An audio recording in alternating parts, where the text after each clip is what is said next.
Hey, what's up everybody? Joel here, State 48 Exotics. Repping that Wyoming's Reptile shirt today, so gotta love that. Great guy, great company, check him out.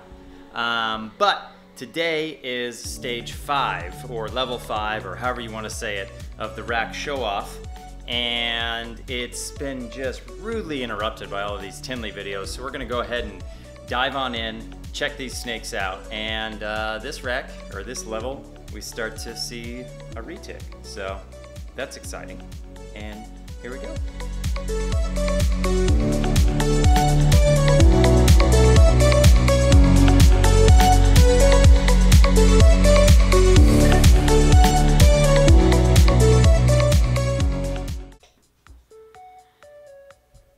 Okay everybody, this is Daenerys. She is in pretty deep shed and I have some dirt on my hand from picking her up.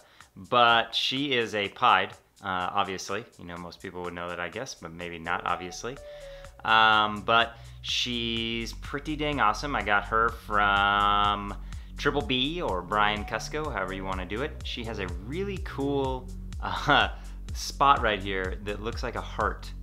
She has a little heart on her, and I love it. She's an incredible animal. She is in pretty deep shed, so she's looking a little darker than usual. But she also is 100% het for pied, or het for pied. Yeah, she's a piebald het for pied. It's crazy, the craziest thing. No, she's a 100% het for clown. So everybody here, probably, if you don't already know, I am a huge advocate of the Clown Pied project. I love it. Absolutely love Clown Pieds. Two of my favorite recessives, one snake. How could I go wrong? But here she is. I'm gonna get her up. I don't want to mess with her too much, so here we go. All right, here we go. Now we got our other snake coming in here. I'm gonna adjust something really quick. There we go. I feel like that makes it look a little cleaner. This is Bubbles. He is the Coral Glow Pied. He is also 100% het for clown. Not pied, just clown. But yeah, he's 100% het pied. Gosh, see, I keep doing it. I want to say pied so badly. Yeah, I don't know. Maybe we'll edit that out. Maybe we won't. But he is 100% het clown. He is a shaker and a mover, obviously. But here, let me try to get him in here. Get him into a frame, get that twig out of the way. Come here, buddy. I love like the medium to low white pieds because you can really see all like the intricacies of the pattern, you know, like it's incredible. And I love the ripe banana look that these you know, coral glows and bananas get. The black flecking I think is a really cool feature. I don't really like heavy black flecking, but I love how much black he's started to develop over the past year. I think it's a really unique feature to the Coral Glow banana complex, and it's something that I really enjoy. I know some people don't like it, but I don't know, I'm a big fan. But he is going to be going to my Fire 100% het pied, 100% het clown female this year, and boy oh boy, banana clown pieds. What a dream that would be. Banana clowns are probably one of my top 5 favorite clown combos. And the stuff that you can do with a banana clown is pretty incredible.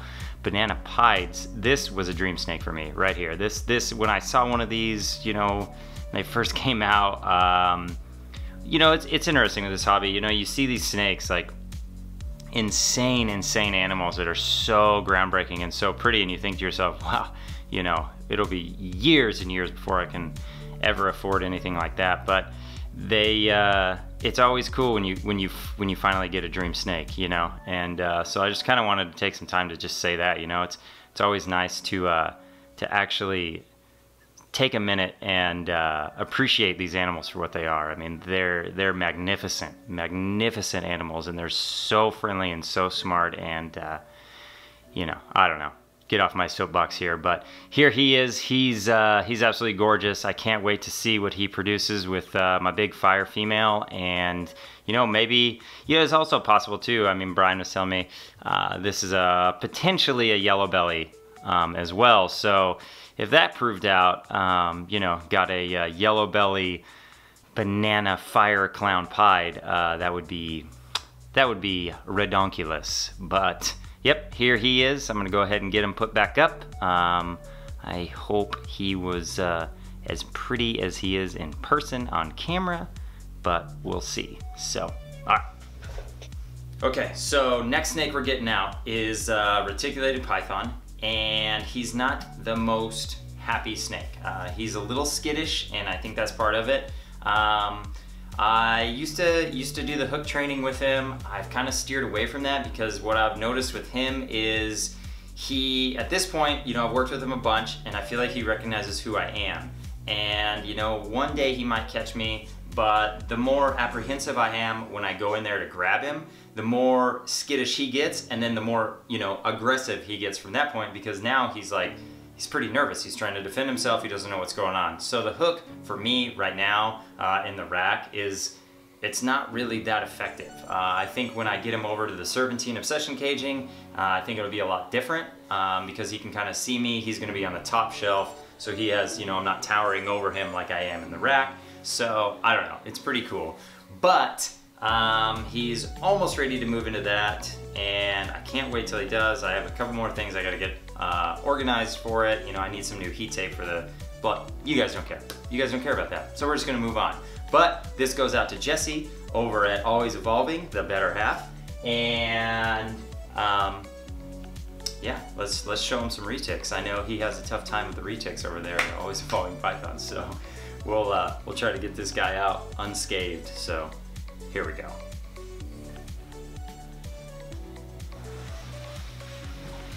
What's up, buddy? Come here, dude. All right, there we go. See, that wasn't that bad. He's like I said, he's not the most friendly snake, but I usually try to do that nerd thing where you get him a little higher than you, let him calm down. He's a pretty cool animal. He's absolutely stunning. I don't know if the camera's gonna autofocus on him or not, but come on, there we go. That pattern is just insane. I love it. It's so cool the way it does and distorts all the normal patterning on a normal like mainland reticulated python. The neck pattern I think is like the coolest area. Yeah, I absolutely love retics. I think they're beautiful, and I love their attitudes. You know, I kind of enjoy him. He keeps me on my toes. He reminds me that these are wild animals in a sense. You know, they're not domesticated like dogs or cats, and because of that, you know, they command more respect, and I appreciate that. You know, I'm never going to be mad at a snake for being a snake, and that's the thing. I feel like one of the most commonly asked questions I get is, does it bite? Well, really anything with a mouth can bite, and that's usually my general answer. You know, for the most part, no, they don't. They don't ever bite. You know, I rarely have ever, I think I've only really been bit like 3 or 4 times in my whole life of keeping snakes, and that's because I treat them with respect, and I try to respect their boundaries, and I try to respect their attitude, and I think that's, you know, that's something we can learn from really anything, you know, any animal. You know, you need to respect their cues and respect their basically, usually an animal doesn't just outright attack you. Usually they give you a couple warnings, but if you weren't paying attention, that's on you. And that's kind of how I feel about it. But, you know, I told myself I'd never get a male because I never really wanted to breed retics, and, you know, I still might not ever do it. You know, there's a tremendous amount of responsibility with reticulated pythons, and to be quite honest, not a lot of people have the capability to raise reticulated pythons. You know, these snakes get massive, and this isn't all reticulated pythons. Those super dwarf snakes and, you know, things along that nature from different islands, they get, you know, they still get large. You know, it's still a large animal, but it's nothing like a mainland retic. And then that's what I have here. You know, I have 3 mainlands. I just like them so much. They're so pretty and so smart. Like I was saying, you know, I'm really trying to get that to focus on us. That would have been a cool shot. Like I said, you know, I feel like he knows who I am, and that's why I really don't have to hook train him. I feel like he also knows when it's dinner time. Dinner time's at night. It's never during the day. So I just feel like these retics understand that, and I love that about this species. And yeah, so pretty excited about this animal. Like I said, I don't know if he'll ever breed, but it would be pretty cool to see him with Pebbles. You know, Pebbles and Bam Bam. What can you do? But this sort of turned into a retic video without me even knowing. You know, you got 2 ball pythons and a retic. There you go. But see, Jesse, they're not mean. You just gotta love them right. You need to whisper to them at night, tell them stories, let them know that you're their friend, and you'll build that relationship, right? All right, all seriousness aside, all joking aside, onto a more serious note.